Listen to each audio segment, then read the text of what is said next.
E aí, pessoal do YouTube, sejam bem-vindos a mais um vídeo nesse canalesco enxadrístico. E hoje prepara o teu coração que eu vou trazer o Praga Internacional 2024. Tivemos ontem o combate entre a nova geração, olha lá, Abdul Satorov contra Pragnananda. O mundo tá de olho agora nas vésperas do torneio de candidatos, como tá o xadrez do Pragnananda. Agora vamos ver como foi esse combate cheio de sutilezas. Prepara o teu coração, prepara a pipoca, vamos à luta, que o xadrez sempre será agora.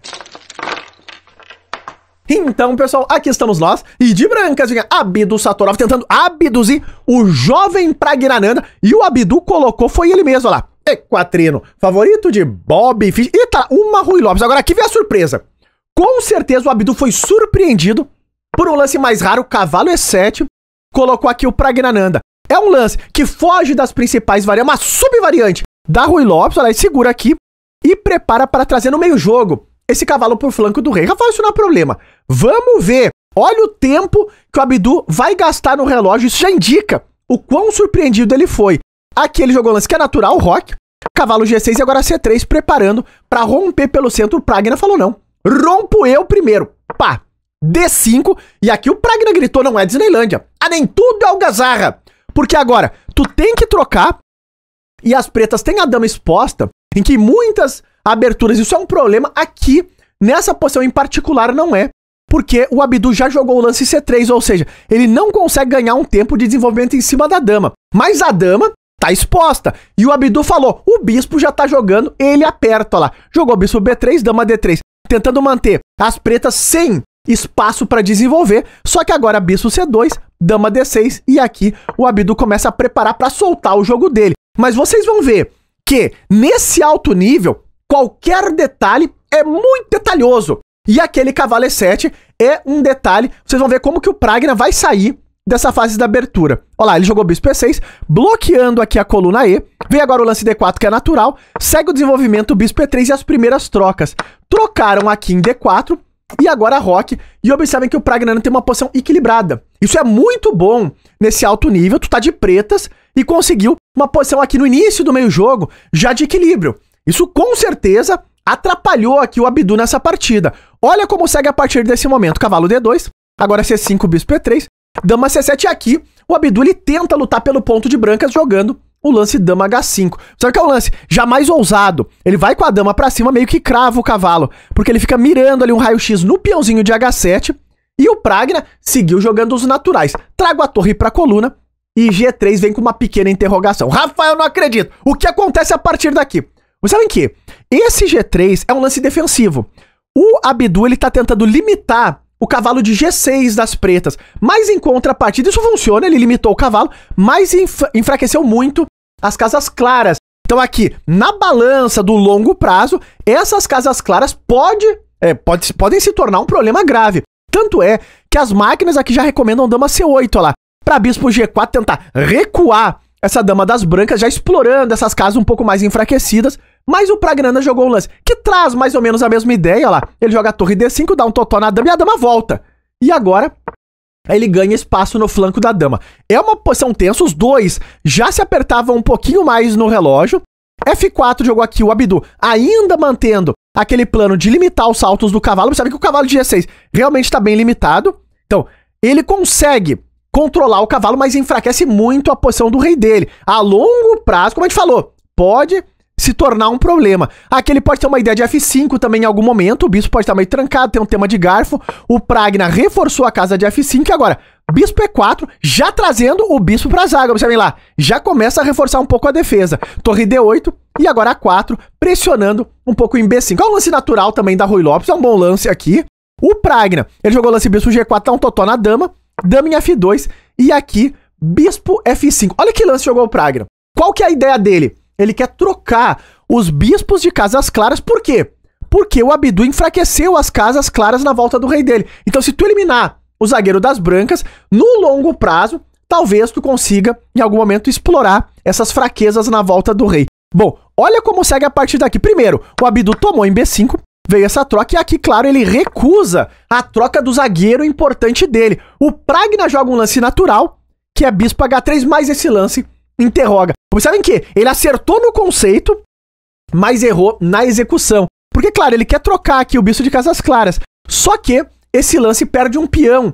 O Abdu, ele também não viu a continuação lá. Ele jogou também no conceito de manter o bispo no jogo e retribuiu a interrogação do Praggnanandhaa. Mas a linha fina pro Abdu, que ele acabou furando aqui, era a torre A8. Também uma linha totalmente extraordinária. A gente vai ver como que cai esse peão aí das pretas. Porque tu dá um totó na dama, dama em G4, e agora tu troca em H3, troca também em D8, e agora cai o peão em C5. Agora, calma lá, Rafael. Isso aí tá certo mesmo? A primeira coisa que a gente vê é que se tu trocar aqui e tomar em D2, tu tá levando mate, porque eu entro com a torre cavalo F8, e tu tá levando mate em F8, não tem como salvar. O problema é se tu alterar a ordem dos lances. O que tu faz se eu tomar primeiro em D2? Olha o dilema. Porque agora, se tu tomar aqui, eu tomo em C5 com cheque e tô trocando duas por uma. Duas peças médias por uma torre, que normalmente é uma boa troca. Agora, o problema desse é que tem um lance muito fino, que provavelmente tanto o Abdu quanto o Praggnanandhaa eles furaram, que essa bomba brilhante e reluzente que a torre toma E7. Rafael, o que tá acontecendo aí? É drama? Olha essa posição. O primeiro dilema. Se tu tomar aqui, eu tô tomando a tua torre, e se tu tomar a dama, tu tá levando mate de novo, olha lá. Com torre, toma F8. Então aqui, as pretas perderam um peão, porque eu tenho que voltar pra segurar a primeira fila, eu volto também ganhei um peão. Então vejam lá, o Praggnanandhaa e o Abdu furaram, provavelmente o torre toma E7, e aqui o Abdu recusou, também jogou dentro do conceito, mantendo o zagueiro das casas claras. Bom, a peleia segue, aqui ele jogou o lance B4, o Abdu acertou um lance muito fino, que é C4, observe que ele fixa agora o peão de C5, cavalo E4 pode estar chegando, e C5 é um alvo terrível. Já ia entrando o apuro no relógio. E o Pragna, mais uma vez, interroga com o lance bispo F6, porque aqui de novo cai um peão. Rafael, segundo erro do Praggnanandhaa aí, hein? Sempre um problema. Numa dessa, o Abdu pode acertar. Só que aqui, o Abdu jogou o torre A8, que era na variante anterior, olha lá. Então ele meio que inverteu aqui o que tava... Era pra ter jogado antes o torre A8. Nessa posição ele jogou o torre A8 e perdeu a oportunidade de ganhar o peão de novo. O lance fino era cavalo E4, olha lá, que combina com aquela pressão em C5. E se tu jogar um lance como bispo D4, eu posso trocar. E agora tu leva esse torre A5 e tá lá. O peão de C5 vai cair. Agarloqueagas não tem como salvar. Então aqui o Abdu deixou passar mais uma oportunidade. Bispo F6. Rafael, será que o ditado do futebol funciona no xadrez? Quem não faz, leva. Vamos ver. No xadrez não é exatamente como no futebol. Mas aqui, jogou torre A8. Totó na dama, dama D7. Ele trocou agora. Passou esse cavalo para E4 pressionando em C5. Só que agora o Pragna encontra esse lance fino, que é dama D3. Porque C5 vai cair. Mas ele busca contra-jogo tomando em C4 e a troca veio. Ela cai C5. Cai C4 e a posição tá mais ou menos equilibrada. Cavalo D6 jogou agora aqui o Abdu tentando explorar o tema que a dama tá meio exposta, dama B3. E olha o que vai acontecer agora.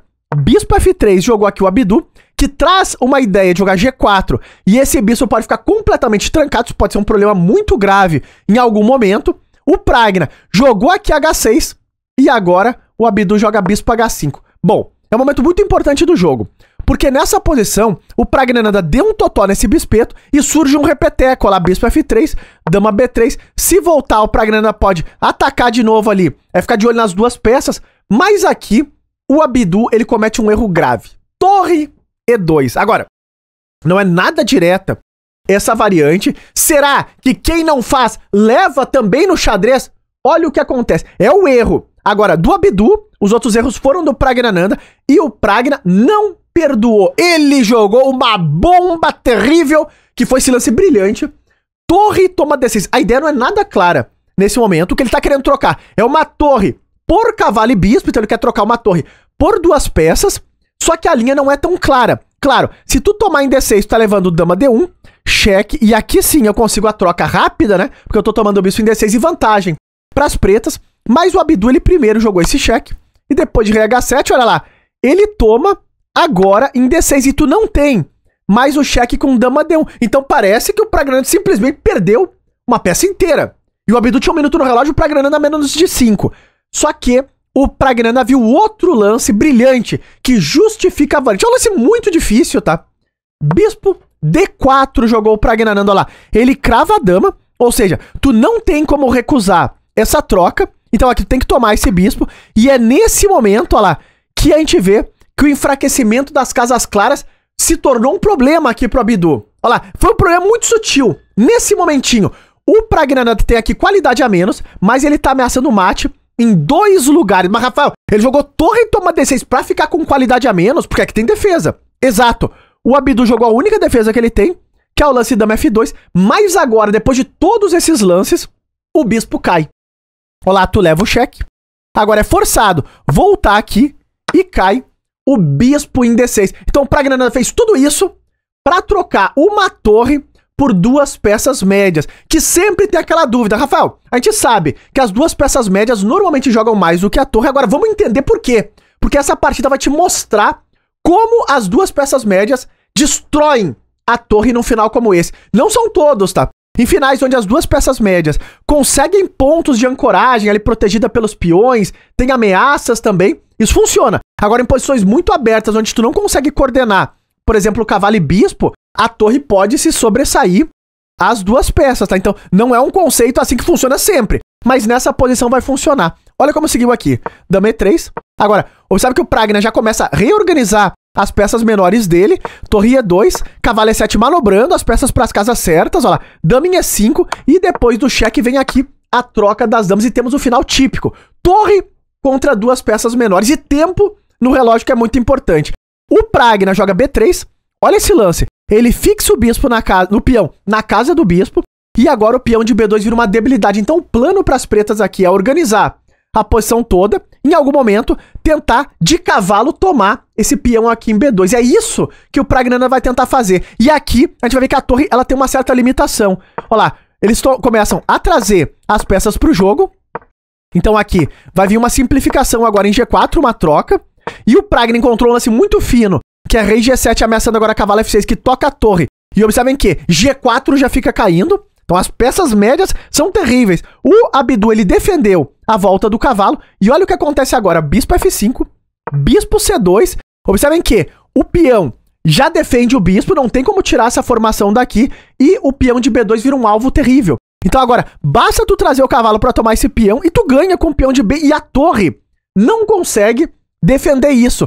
Porque as 2 casas que a torre defenderia o peão de B2 são a casa de B1, que já está defendida pelo bispo, e a casa de A2, que está defendida pelo peão. Ou seja, não tem o que fazer. É isso que vai acontecer nessa partida. Ela jogou rei G3, agora cavalo E3. Dá um totó na torre, ameaça cavalo D1, e o peão de B2 vai cair. É tão grave que aqui o Abidu abandonou esta peleja terrível, feroz e sagaz. Abandonou aqui. Não tem como defender. Olha lá, torre C8, por exemplo, cavalo D1 cai esse peão, eu tiro o cavalo daqui em algum momento, eu avanço esse peão e promovo, tu vai ter que dar torre por peão, e aqui tá completamente perdido. Pragnananda tá de volta, e tá no ar a precisão desta peleia. Observem que o Pragnananda fez próximo de 92% de precisão, um lance brilhante, o torre toma D6 entrando nesse final super interessante, não era uma linha fácil, mas observem também que o Abidu teve 2 chances perdidas, aquele bispo H3 e o torre A8, então furou ali algumas oportunidades, o jovem talentoso. Agora,